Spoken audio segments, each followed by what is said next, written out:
Bienvenidos a este evento virtual organizado por Proética que lleva por título Propuestas electorales contra la corrupción. En esta oportunidad tenemos al candidato presidencial de Perú Patria Segura, Rafael Santos, y con él vamos a conversar sobre sus propuestas contra este flagelo a nuestro país que es la corrupción, preguntándole sobre qué medidas van a implementar para reducir los riesgos de corrupción y aumentar la transparencia en proyectos de gran infraestructura pública, particularmente en aquellos ejecutados fuera del marco de la Ley de Contrataciones del Estado.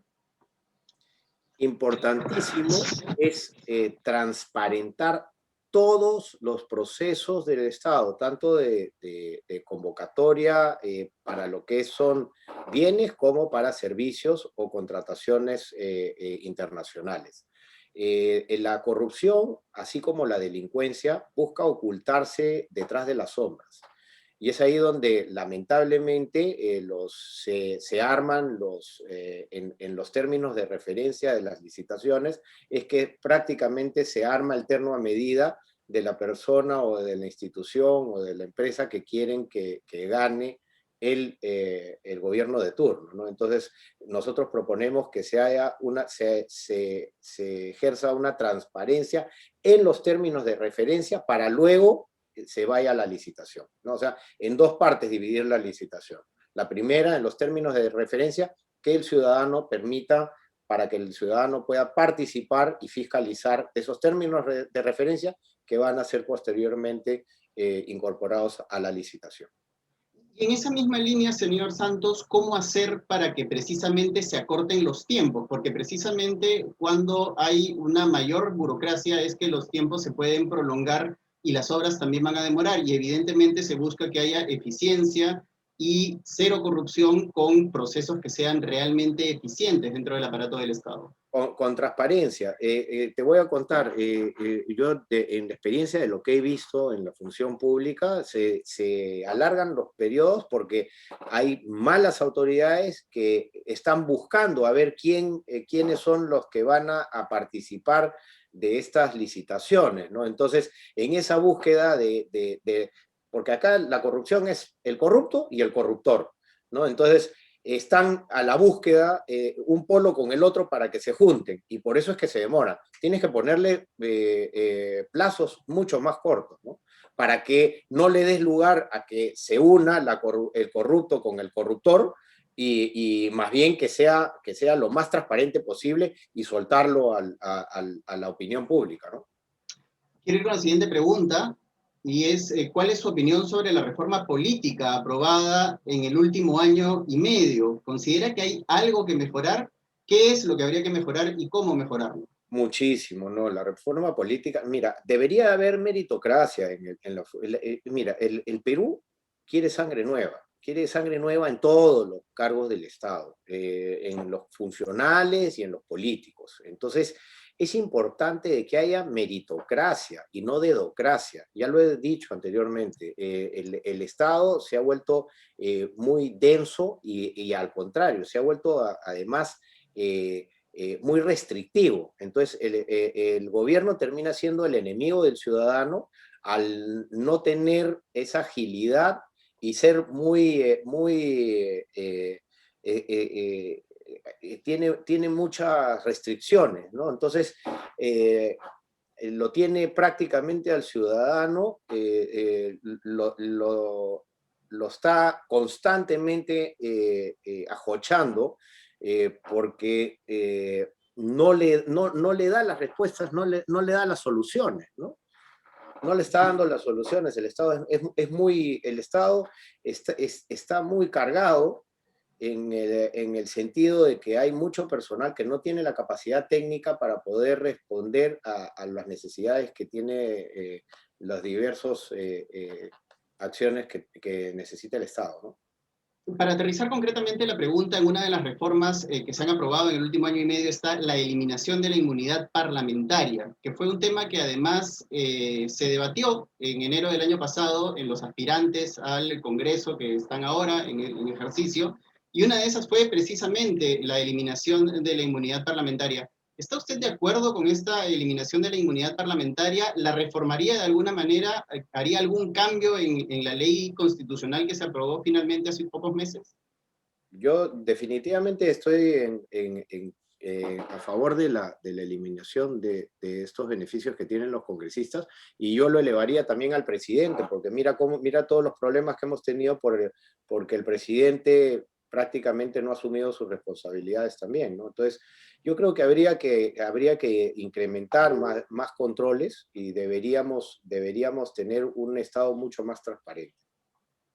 Ujú. ¿Qué propondría para romper la normalización o tolerancia de la ciudadanía a la corrupción? Ese es un tema también bastante importante. Hay una cierta tolerancia a la corrupción cotidiana o a la pequeña corrupción, si se le puede calificar de alguna manera, más allá de implementar programas educativos con niños y jóvenes. Y acá estamos hablando de un tema bastante medular, que es el tema de los valores ciudadanos para poder acabar con el flagelo de la corrupción, porque finalmente muchos lo tienen normalizado. Mira, acá se tiene que trabajar en valores y ética, definitivamente, ¿no? La trayectoria de las personas que van a asumir los cargos del Estado tienen que tener una solvencia moral y solvencia económica. También no puedes poner en un cargo público a una persona desempleada o que no tenga los pergaminos para poder asumir una función del Estado, ¿no? Y justamente ahí está lo denso que es el Estado, ¿no? Mucha tramitología también hace de que el Estado no camine, no avance, no sea ejecutivo. Entonces, y cada una de estas tramitologías, estos trámites que se necesitan para conseguir uno u otros autorizaciones, forman parte también de posibles extorsiones que los gobiernos de turno utilizan para poder frenar el desarrollo, ¿no? Precisamente ahí va un poco más concreta mi pregunta. El tema es que muchos han normalizado la corrupción o las conductas indebidas como normales. Y parafraseo un Es que caso hay reciente que hemos impunidad, visto, hay como por ejemplo impunidad. el tema del vacunagate, ¿no? En donde el doctor Málaga, delante de la comisión investigadora del Congreso, dijo que así era como se hacían las cosas, ¿no? Entonces, en este Es que sentido, cambiar este chip, cambiar esta manera de pensar de los la ciudadanos es única muy forma importante. la única ¿Su forma, gobierno, para terminar la pregunta, su gobierno impulsaría una cruzada nacional de valores? la única forma es metiendo los presos a estos delincuentes corruptos. Esa es la única forma.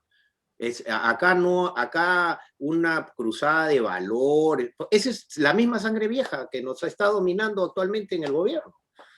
El Perú ya necesita sangre nueva, necesita renovar las autoridades, porque no puede, es una impunidad tremenda. Por eso es que el gobierno ya perdió credibilidad, el Estado ya perdió credibilidad, y necesitamos sangre nueva para renovar esa credibilidad y confianza en el Estado. Hay que meter presos. ¿Cómo es posible que al doctor Málaga se le sancione y al titiritero, que es el expresidente Vizcarra, esté postulando? Está postulando a las elecciones, justamente para tener impunidad, la impunidad que estás hablando, ¿no? Entonces, ¿cómo es posible? Eso no es que el ciudadano lo acepte de ninguna manera. Eso es porque el actual gobierno lo está aceptando. Los actuales, esa sangre vieja política que está gobernando actualmente. Y los congresistas que han gobernado en los últimos 20 años, no solamente este Congreso, sino los últimos 20 años. Los congresistas que han venido en 2, 3 periodos, mira el señor Lescano, que ha sido congresista, es parte del problema y no es parte de la solución, igual que la señora Verónica, pero sin embargo aparecen en las encuestas, ¿no?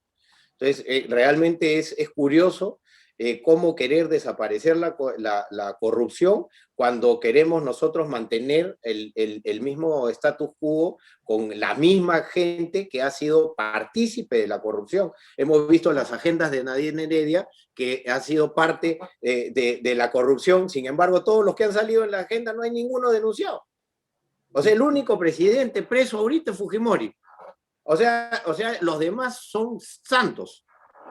¿Ah? Así no funciona, así no debería funcionar el Estado. El Estado no debería tener impunidad, los corruptos no deberían tener impunidad y no deberían estar en la calle y mucho menos participando en una elección. Finalmente, y le ruego una pregunta bastante breve porque el tiempo va a ser bastante tirano en este momento. ¿Qué lecciones se pueden extraer del caso Vacunagate específicamente? Que justamente no podemos permitir que pasen ese tipo de situaciones en el país, y deberíamos de denunciarlos por traición a la patria cuando la vida está en juego de cualquier ciudadano. Acá no estamos hablando de prioridades, acá estamos hablando de salud y de la vida humana. Traidores a la patria. Muchas gracias, señor Santos. El tiempo se ha cumplido en esta segunda etapa. Ha sido usted muy claro y ha sabido administrar bastante bien su tiempo.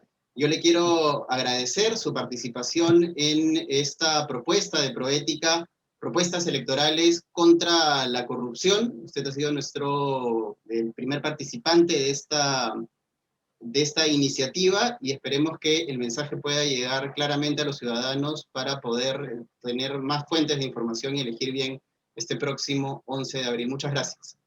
Que Dios los bendiga. Muchísimas gracias.